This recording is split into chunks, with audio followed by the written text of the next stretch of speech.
엄마, 우리 장모님이 요즘 입맛이 없으시대요. 가셔서 반찬 좀 해주실 수 있어요? 도현아, 엄마가 지금 허리가 아파서. 엄마, 장모님이 보증금 빌려주시고 이자도 안 받으시겠다는데 그 정도는 해주실 수 있잖아요. 아, 그래, 해드릴게. 역시 우리 엄마, 가신 김에 청소도 좀 해주시면 안 될까요? 이왕이면 손걸레로요. 어머님, 어제 저희 엄마 밥 해주고 가셨다면서요? 용돈 조금 보냈어요. 10만 원이면 충분하시죠? 가사 도우미 일당보다 더 쳐드렸어요. 뭐라고? 너 이젠 아주 날 대놓고 가정부 취급하는구나. 어머니, 그런 뜻으로 한 말 아니에요. 오해하지 마세요. 됐고, 10만 원 쥐어주고 그렇게 생색낼 거면 필요 없으니까 앞으로 돈 보내지도 마. 그날 결국 그 말이 터져 나오고 말았습니다. 10만 원이면 충분하다며 저를 가정부처럼 부리는 아들 며느리. 그걸 듣고도 말 한마디 못하고 있던 아들. 그 순간 제 마음이 얼마나 무너졌는지 말로 다 못합니다. 안녕하세요.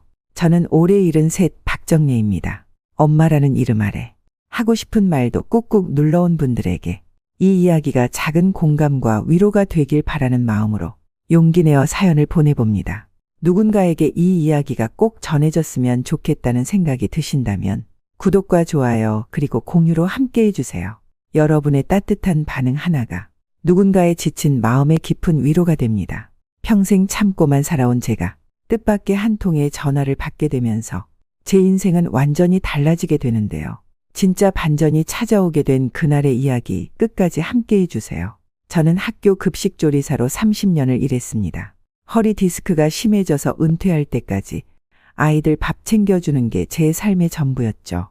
평생 모은 돈으로 전셋방을 구했지만 세상이 제게 호락호락하지 않았습니다. 사모님 정말 죄송합니다. 전세금을 지금 돌려드릴 수가 없어요. 전세 사기를 당해 평생 모은 돈을 잃었습니다. 맨몸으로 거리에 나앉게 된 그때 제 손을 잡아준 건 아들 도연이의 장모 정숙자 씨였어요. 사돈, 우리가 한 가족인데 이럴 때 도와야죠. 제가 보증금 좀 빌려드릴게요. 그 말에 고개를 들 수 없을 만큼 감사했습니다. 월세방에 겨우 들어갔지만 자존심은 무너졌고 그 마음을 누구에게도 말할 수 없었습니다. 한 달이 지나고 두 달이 지났습니다. 월세를 내며 사돈에게 빌린 돈을 조금씩 갚아나갔어요. 어느 날 아들 도연이에게서 전화가 왔습니다. 엄마, 장모님이 요즘 입맛이 없으시대요. 엄마가 반찬 좀 해줄 수 있어요? 순간 머릿속이 하얘졌습니다. 제가 사돈에게 신세를 졌으니 당연히 해드려야 하는 걸까요? 아, 그래, 해드릴게. 결국 제 입에서 나온 말은 거절이 아닌 수락이었습니다. 아들은 너무나 당연하다는 듯 웃으며 말했죠. 역시 우리 엄마, 내일 장모님 댁에 가서 해주시면 돼요. 다음 날 저는 아침 일찍 일어나 시장에 갔습니다. 여러 가지 재료를 사들고 사돈 댁으로 향했어요. 어머, 사돈, 이렇게 일찍 오셨네요? 사돈은 저를 보자마자 반색을 했습니다. 하지만 그 표정 속에는 뭔가 다른 게 보였어요. 네, 일찍 와서 준비하려고요. 뭐 드시고 싶으세요? 아이고, 사돈이 알아서 해주세요. 우리 사위가 엄마 음식 칭찬을 많이 하더라고요. 제가 만든 반찬을 아들이 칭찬했다니 괜히 기분이 좋아졌습니다. 하지만 그 기분은 오래가지 않았어요. 사돈, 혹시 반찬 만들고 시간 되면 청소도 좀 도와주실 수 있을까요? 허리 디스크로 몸을 제대로 구부리지도 못하는데 하지만 거절할 수 없었어요. 아, 네, 할 수 있는 데까지 해볼게요. 정말 고마워요, 사돈. 그럼 저는 친구들 만나러 나갔다 올게요. 열쇠는 여기 놓고 갈 테니 다 하시면 그냥 문 잠그고 가세요. 사돈은 화려한 옷차림으로 집을 나섰고 저는 그 집에 혼자 남았습니다. 반찬을 준비하면서 생각했어요. 내가 지금 뭐 하고 있는 거지? 도라지 나물, 멸치볶음, 시금치 무침, 고등어 조림. 정성껏 반찬을 만들고 온 집안을 구석구석 청소했습니다. 모두 마쳤을 때는 이미 해가 저물고 있었어요.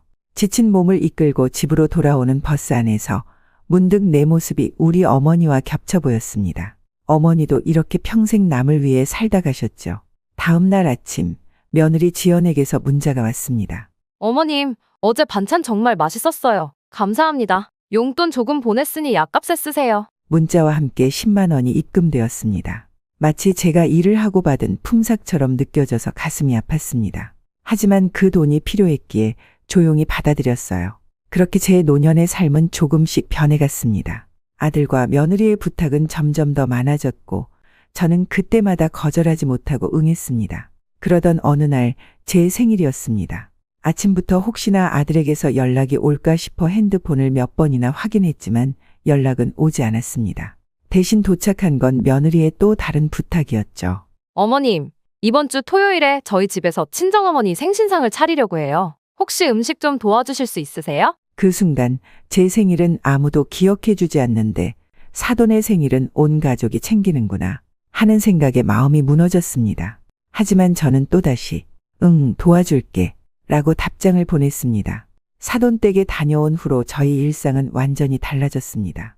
처음에는 한 달에 한 번 정도 반찬을 해드리는 것으로 시작했는데 어느새 일주일에 한 번으로 늘어났고 반찬뿐만 아니라 청소, 빨래, 설거지까지 그 집안일의 범위가 점점 넓어졌습니다. 그날도 아들 도연이에게서 전화가 왔습니다. 엄마, 장모님이 어제 허리를 다치셨대요. 오늘 좀 가서 반찬이랑 빨래 좀 해주실 수 있어요? 저도 허리 디스크가 있다는 걸 아들은 잊은 걸까요? 병원에서 무리하지 말라는 의사의 말을 들었는데도 저는 또 거절하지 못했습니다. 알았어. 이따 갈게. 집에 도착하자 안사돈은 소파에 누워 TV를 보고 있었습니다. 허리를 다치셨다기에 심각한 줄 알았는데 제가 들어서자 쉽게 일어나셨습니다. 아이고, 사돈 오셨어요? 제가 허리를 좀 삐끗했어요.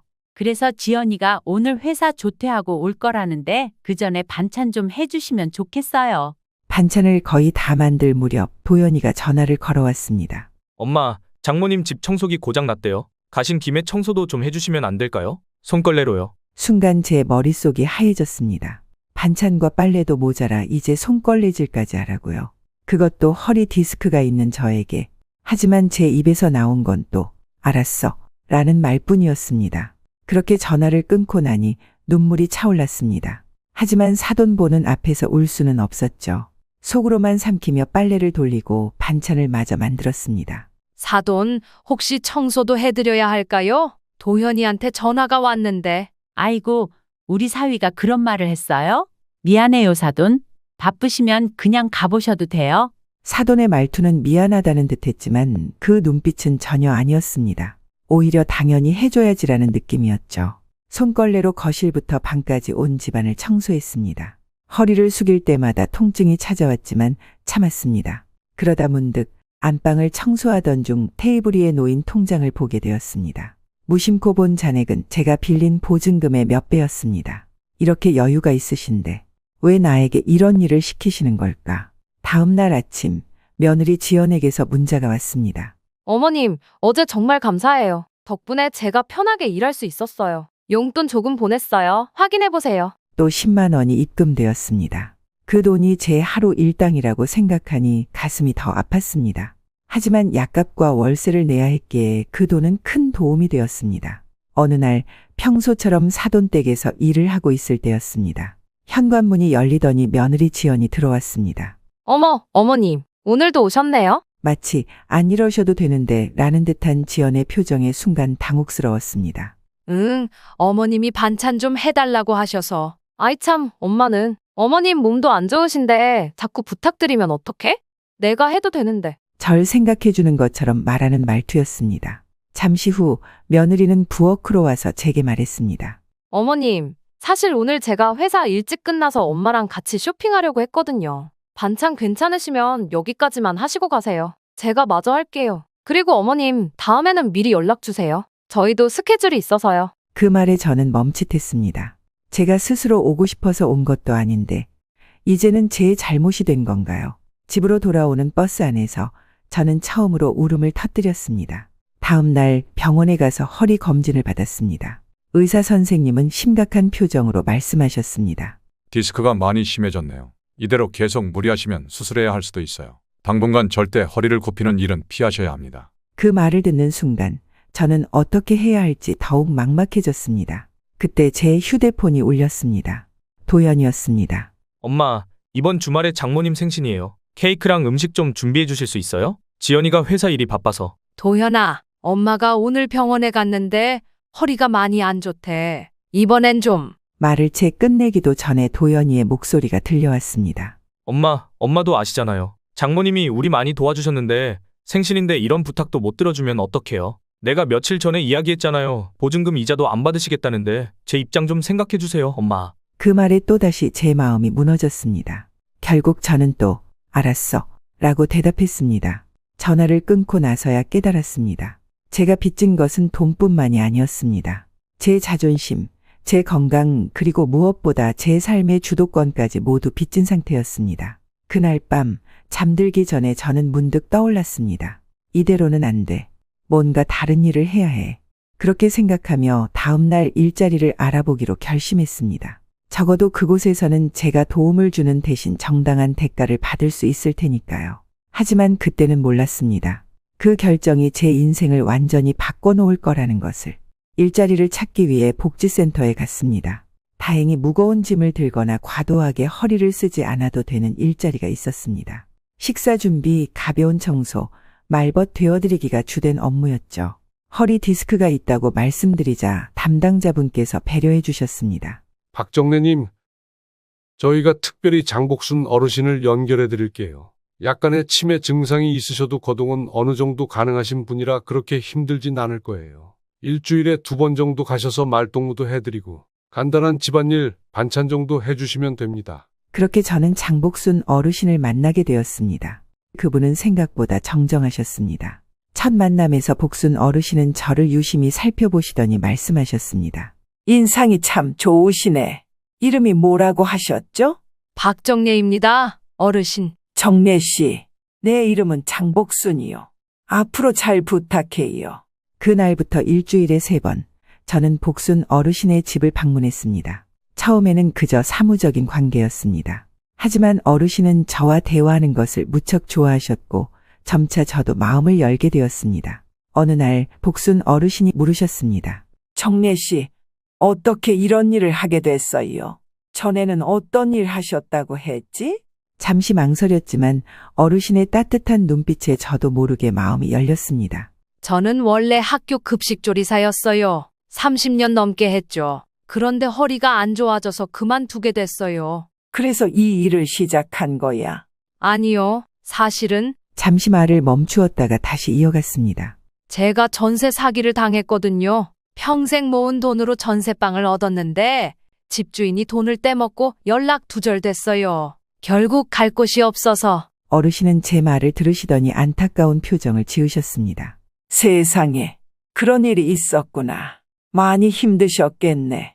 네, 그래서 안싸돈한테 보증금을 빌려 월세방에 들어갔어요. 그런데 그때부터 사돈댁에서 반찬도 해드리고 청소도 해드리고 그렇게 시작됐어요. 저도 모르게 제 이야기가 계속 흘러나왔습니다. 사돈댁에서 있었던 일들, 아들과 며느리의 태도, 제가 느꼈던 서러움까지 누구에게도 말하지 못했던 이야기들을 어르신께 털어놓았습니다. 그래서 이 일을 시작한 거예요. 적어도 여기서는 제가 하는 일의 대가를 받을 수 있으니까요. 말을 마치고 나니 눈물이 흘렀습니다.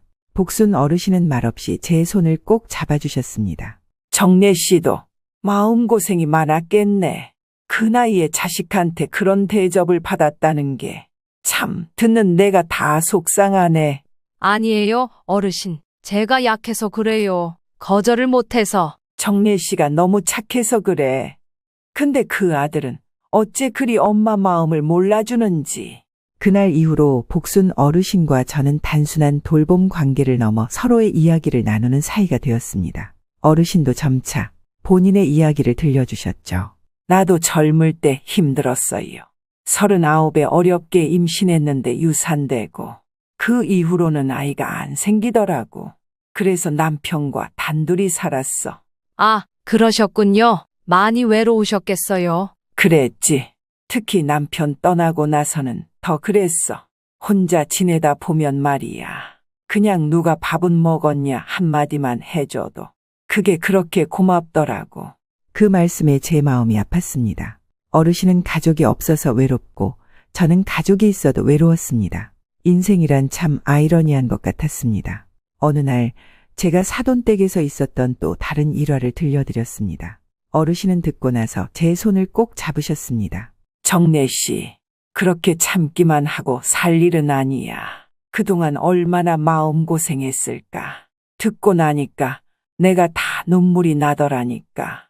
복순 어르신은 때때로 제 편을 들어주시고 제가 어떻게 해야 할지 조언도 해주셨습니다. 어르신의 말씀 덕분에 저는 조금씩 용기를 얻게 되었고 제 자신을 더 소중히 여기게 되었습니다. 우리는 종종 같이 차를 마시며 과거 이야기를 나누었습니다.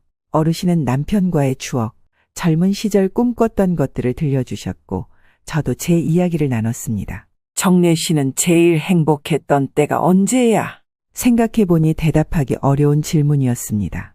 아마도 도현이가 초등학교 입학했을 때였을 거예요. 어느새 다 커서 가방 메고 학교 가는 모습이 그렇게 자랑스러울 수가 없었어요. 난 겪어보지 못했지만 그런 게 부모 마음이겠지. 어르신은요? 가장 행복했던 때가 언제세요? 어르신은 잠시 생각에 잠기셨다가 말씀하셨습니다. 남편이랑 여행 다녔던 때가 있었지. 내가 애 못 가진다고 해도 그 사람은 한 번도 뭐라 안 했어. 우리 둘이 잘 살면 됐지. 뭘 더 바라냐고. 그 말이 그 사람이 지금도 참 고맙지. 그때가 내 인생에서 제일 따뜻했어. 그렇게 우리는 서로의 기쁨과 슬픔을 나누며 더욱 가까워졌습니다. 때로는 제가 허리가 아플 때면 오히려 어르신이 저를 걱정해 주셨고 약 먹는 것까지 챙겨주셨죠. 정례 씨, 오늘은 내가 반찬 좀 해볼게. 거기 앉아서 쉬고 있어요. 어르신, 제가 해야죠. 괜찮아요. 그 얼굴로 괜찮다는 소리를 해? 걱정 마. 나도 아직 안 늙었어. 그렇게 어르신은 종종 저를 배려해 주셨습니다. 반면 사돈댁에서는 여전히 제게 일을 시켰고 아들 도연이는 그저 중간에서 눈치만 볼 뿐이었습니다. 어느 날 복순 어르신의 집에 갔더니 어르신이 평소보다 기운이 없어 보였습니다. 어르신, 어디 편찮으세요? 아니, 괜찮아.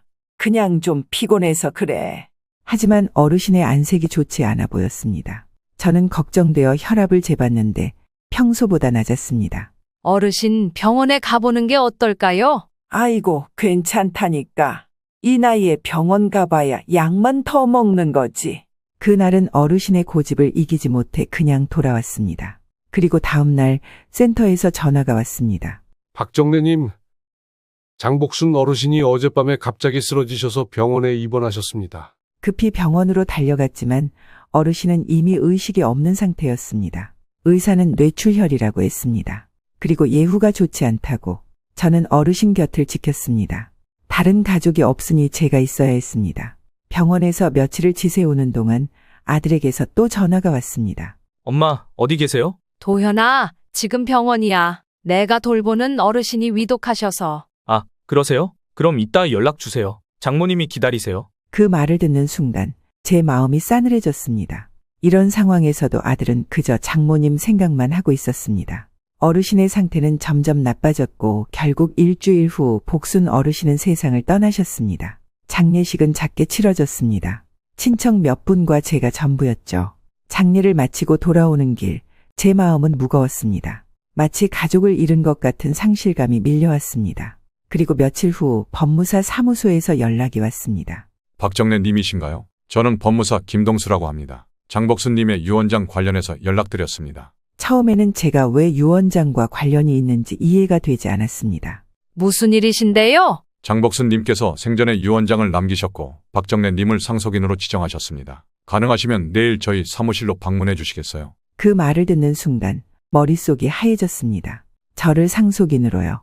그게 무슨 말인지 이해가 되지 않았습니다. 다음 날 법무사 사무실을 찾아갔습니다.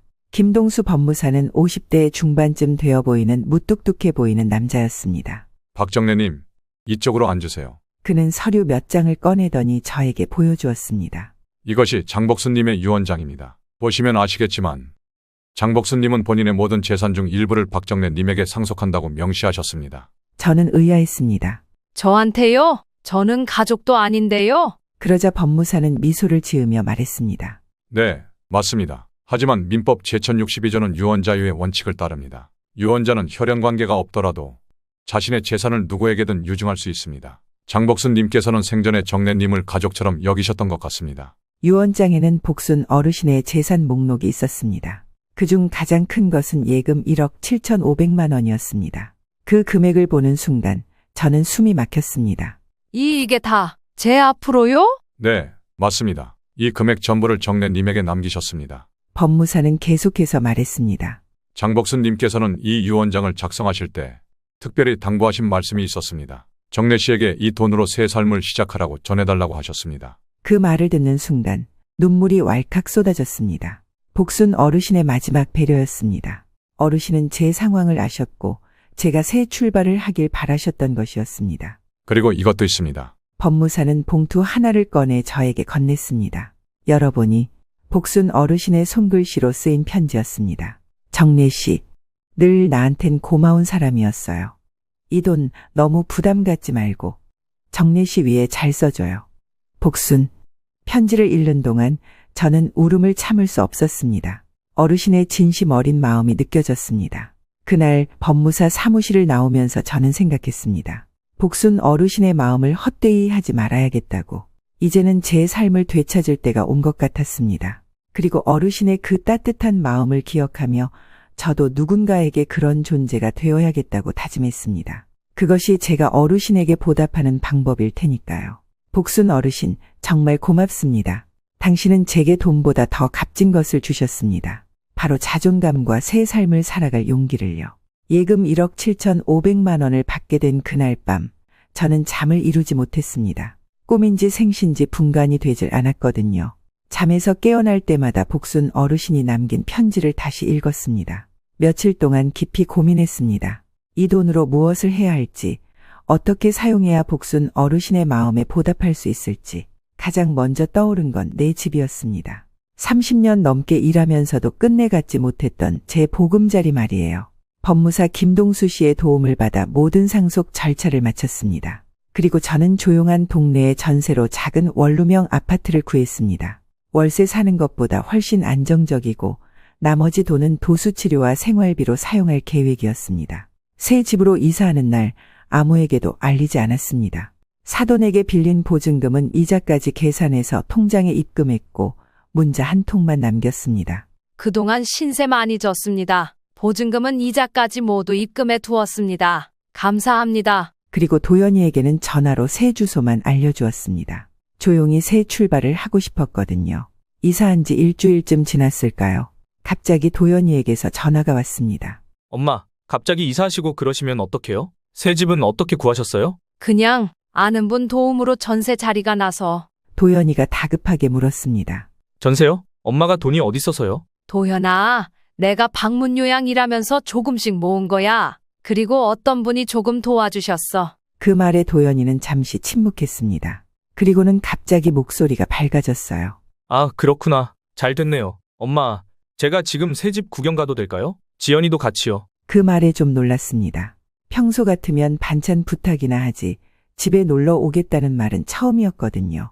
그래, 와도 좋아. 주소는 문자로 보낼게. 2시간 후 도연이와 지연이가 도착했습니다. 제 새 집을 보는 그들의 눈빛이 달라졌습니다. 특히 지연이는 집 안을 둘러보며 연신 감탄했습니다. 어머, 어머님, 여기 정말 좋네요. 도배도 새로 싹 하셨나 봐요? 이렇게 좋은 동네에 전세라니. 얼마짜리예요? 그 질문에 순간 긴장했지만 담담하게 대답했습니다. 그냥 그동안 모은 거랑 도움 받은 걸로 겨우 들어왔어. 도연이가 주방과 방을 둘러보더니 물었습니다. 근데 엄마, 정말 누가 도와주신 거예요? 이런 집 전세가 보통이 아닐 텐데. 그냥 내가 돌봐드리던 어르신이 마지막에 조금 챙겨주셨어. 그 말에 도연이와 지연이의 눈빛이 갑자기 달라졌습니다. 서로 눈길을 교환하더니 지연이가 조심스럽게 물었습니다. 어르신이요? 혹시 많이 챙겨주신 건가요? 저는 대답하지 않고 차를 대접했습니다.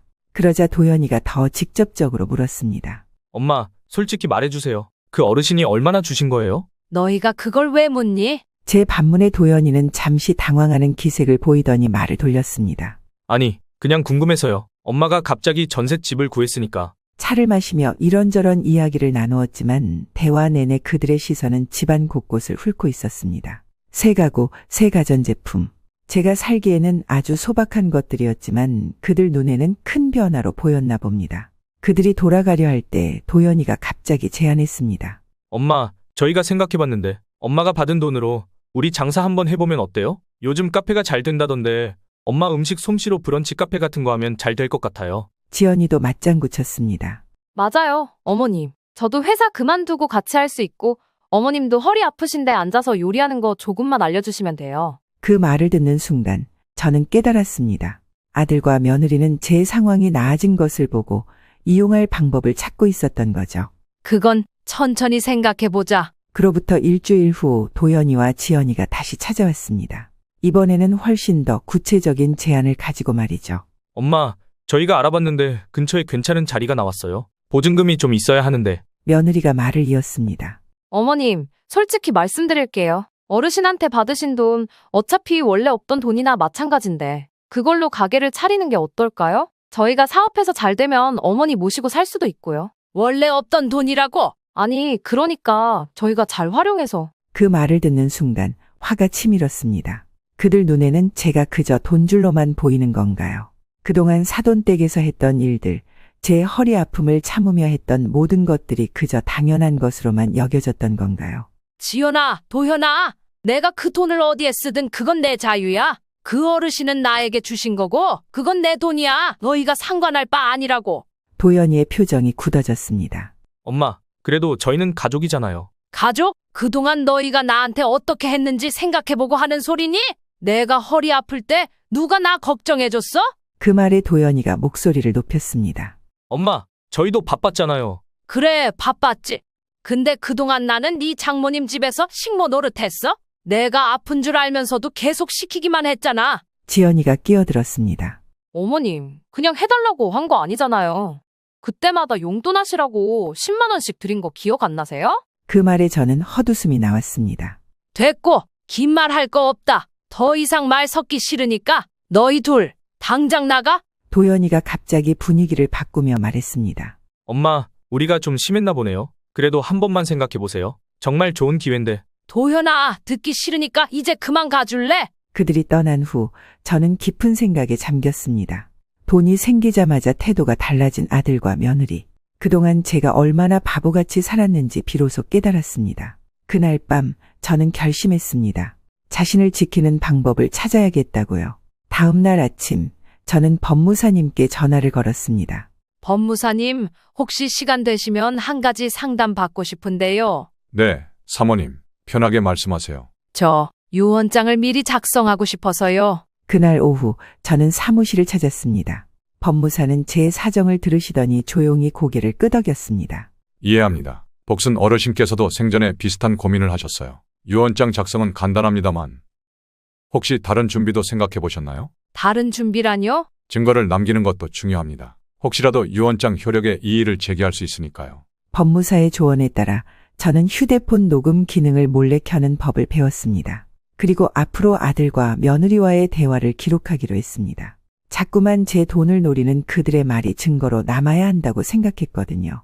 그리고 몇 주 뒤 예상대로 그들이 다시 찾아왔습니다. 이번에는 더 노골적으로 말이죠.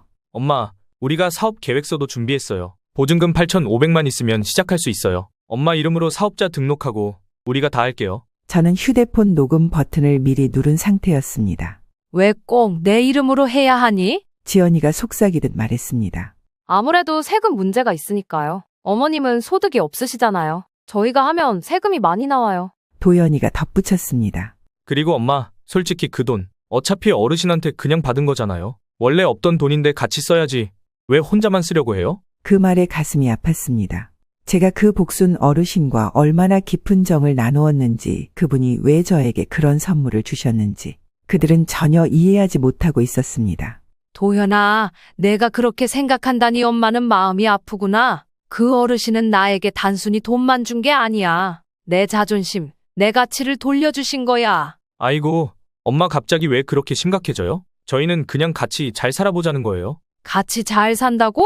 도연이의 표정이 굳어졌습니다. 엄마, 저희가 뭐 어쨌다고 그러세요? 엄마도 장모님한테 신세졌잖아요. 그래서 도와드린 거고. 도와준 게 아니라 이용한 거야? 도현아, 너희는 내가 빚졌다는 걸 알고 내 약점을 이용했어? 그 말에 지연이가 폭발했습니다. 어머님, 저희가 무슨 이용을 했다는 거예요? 그동안 용돈도 매번 드렸고 명절 때 선물도 했는데 갑자기 돈 생겼다고 이러시면 너무하잖아요. 저는 담담하게 말했습니다. 그동안 네가 준 용돈? 그건 내가 너희 엄마 집에서 반찬하고 청소하고 빨래한 대가였어. 일당이었던 거야. 용돈이 아니라. 방안이 순간 조용해졌습니다. 도연이가 낮은 목소리로 말했습니다. 엄마, 정말 저희한테 한 푼도 안 주실 거예요? 저희도 요즘 많이 힘든데. 너희가 정말 어려워서 도움이 필요하다면 엄마는 언제든 도울 수 있어. 하지만 내 집 보증금 빼서 너희 사업에 쓰려는 건 안 돼. 지연이가 도연이에게 눈짓했습니다. 그리고 그들은 자리에서 일어났습니다. 알겠어요, 어머님. 그냥 없던 걸로 하세요. 다음에 또 올게요. 그들이 떠난 후 저는 녹음을 확인했습니다. 그들의 모든 말, 세금 문제로 제 이름을 이용하려는 계획까지 모든 게 고스란히 담겨 있었습니다. 다음 날 저는 다시 사무실을 찾았습니다. 녹음 파일을 들려드리고 유언장 작성을 부탁했습니다. 나 박정례는 나의 남은 재산을 노인복지관에 기부하고자 합니다. 법무사는 조용히 유언장을 작성해 주셨습니다. 그리고 공증까지 마쳤습니다. 사모님, 이제 이 유언장은 법적 효력이 있습니다. 녹음 파일도 증거로 보관해 두겠습니다. 혹시라도 누가 이 일을 제기하면 사용할 수 있도록요. 그날 저녁 집으로 돌아오는 길에 저는 이상하게도 마음이 가벼워졌습니다. 평생 남을 위해 살았던 제가 처음으로 제 자신을 위한 결정을 한 것 같았거든요. 복순 어르신이 저에게 주신 것은 단순한 돈이 아니었습니다. 제 인생의 주도권을 되찾을 용기였습니다. 집에 도착해서 창문을 열고 밤하늘을 바라보았습니다. 어딘가에 계신 복순 어르신께 마음으로 말을 건넸습니다. 어르신, 저 이제 제 삶을 찾아가고 있어요. 정말 고맙습니다. 그리고 처음으로 제 이름으로, 제 의지로 제 삶을 살아가는 느낌이 들었습니다. 유언장을 작성하고 난 후 저는 스스로에게 약속했습니다. 이제부터는 제 인생을 살자고요. 더 이상 누군가의 엄마, 누군가의 식모가 아닌 박정례라는 사람으로 살기로 했습니다. 허리 치료를 위해 정기적으로 병원에 다니기 시작했고 새로운 취미도 찾았습니다. 복지관에서 진행하는 수채화 교실에 등록했는데 이게 제 인생의 새로운 즐거움이 되었습니다. 그림 실력이 많이 늘었네요. 타고난 감각이 있으신가 봐요. 강사 선생님의 칭찬에 제 마음은 부풀어 올랐습니다. 70이 넘어 시작한 취미라지만 뭔가를 배운다는 건 나이와 상관없이 설레는 일이더군요. 복지관에서는 제가 오랫동안 해온 일, 즉 음식 만드는 일도 할 수 있었습니다. 급식 봉사에 참여하게 된 거죠. 어르신들 밥 챙겨드리는 게 내가 살아온 삶이라 그리 어렵지 않네요. 다른 봉사자분께 건넨 제 말에 그분이 웃으며 대답했습니다. 정례 씨는 정말 손맛이 좋으세요. 어르신들이 정례 씨 계신 날이면 더 많이 드시는 것 같아요. 그런 말을 들을 때마다 가슴이 따뜻해졌습니다. 급식조리사로 일했던 30년의 시간이 헛되지 않았다는 생각이 들었거든요. 도연이와는 한동안 연락이 뜸했습니다. 제가 그들의 돈 요구를 거절한 후로 그들도 저에게 반찬을 부탁하지 않았고 그렇게 몇 달이 흘렀습니다. 그러던 어느 날 갑자기 도연이에게서 문자가 왔습니다. 엄마, 시간 되세요? 드릴 말씀이 있어요. 왠지 불안한 마음이 들었지만 그래도 아들인지라 만나기로 했습니다. 약속 장소에 도착했을 때 도연이는 혼자 와 있었습니다. 평소와 달리 초췌해 보였어요. 도현아, 무슨 일이니? 얼굴이 많이 안 좋아 보이네. 도연이는 고개를 푹 숙이고 있다가 천천히 입을 열었습니다. 엄마, 저 망했어요. 뭐라고? 코인에 투자했다가 다 날렸어요. 그래서 지연이가 이혼하재요. 순간 숨이 멎는 듯 했습니다. 아무리 그래도 내 아들인데 그런 큰일을 겪었다니 가슴이 아팠습니다. 왜 그걸 지금 말해? 언제? 한 달 전이요. 엄마한테 말하기가 창피해서요. 지연이는 제가 돈 다 잃으니까 더 이상 못 살겠다고. 말을 끝맺지 못하고 도연이는 고개를 떨구었습니다. 어찌 보면 당연한 결말이었을지도 모릅니다. 제가 보기에도 그들의 관계는 진심보다는 이해관계로 얽혀 있었으니까요. 그래서 할 말이 뭔데? 엄마, 이번 한 번만 도와주시면 안 돼요? 제가 빚도 있고 지금 갈 곳도 없고 조금만 빌려주시면. 예상했던 말이었지만 들으니 마음이 무거웠습니다. 하지만 이제는 달랐습니다. 예전에 저라면 무조건 도와주었겠지만 지금은 달랐어요. 도현아, 이게 내가 너한테 해줄 수 있는 마지막 가르침이다. 이제는 네 인생 네 힘으로 살아야 해. 도연이의 눈이 커졌습니다. 엄마, 나도 어려울 때 혼자 견뎌냈어. 네 나이 때는 너를 키우느라 밤낮 없이 일했지. 아프고 힘들어도 참고 일했고 누구한테 손 벌리지 않았어. 하지만 엄마, 이번엔 정말 절박해서. 나도 절박했었어. 전세 사기 당했을 때 그때 내가 날 어떻게 대했는지 기억나니? 도연이는 말없이 고개를 숙였습니다. 도현아, 내가 널 사랑하는 건 변함없어. 하지만 이번엔 네 힘으로 일어서야 해. 그게 너를 위한 거야. 도연이의 눈에 눈물이 고였습니다. 저도 마음이 아팠지만 이게 옳은 일이라고 생각했습니다. 아들이 진정으로 성장하기 위해서는 스스로 시련을 극복해야 한다고 믿었거든요.